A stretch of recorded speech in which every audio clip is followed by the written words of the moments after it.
Is the lord. ప్రార్థనే విజయం. ఎందుకు సంఘంపై హింస? క్రైస్తవ వెంట దేశం.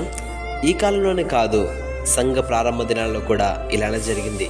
అపోస్తుల కార్యం 12 అధ్యాయం 2-3 వచనాలు చూస్తే, రాజైన హేరోదు యాకోబును చంపించినప్పుడు ఆనాటి ప్రజలు ఆ వార్త విని చాలా సంతోషించారు. వాళ్ళ సంతోషాన్ని చూసి రాజైన హేరోదు పేతురును కూడా చెరసాలలో వేశాడు చంపించాలని.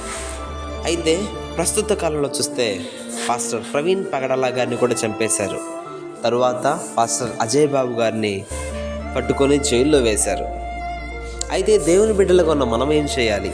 అపోస్తుల కార్యం 12 అధ్యాయం 5వ వచనంలో చూస్తే, ఆనాడు పేతురును చెరసాలలో వేసినప్పుడు సంఘమంతా ఏకముగా కూడి పేతురు గారి కోసం ప్రార్థన చేశారు.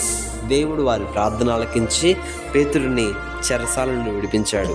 అంత మాత్రమే కాదు సుమా, అపోస్తుల కార్యం 12 అధ్యాయం 23లో ఎవరైతే పేతురుని గారిని చంపాలని చూశారో వారినే దేవుడు చంపేశాడు. అందుకనే ప్రార్థన మాత్రమే మన బలం, యేసయ్య మాత్రమే మనకు సహాయం.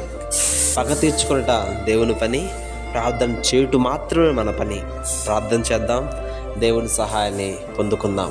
Praise the lord.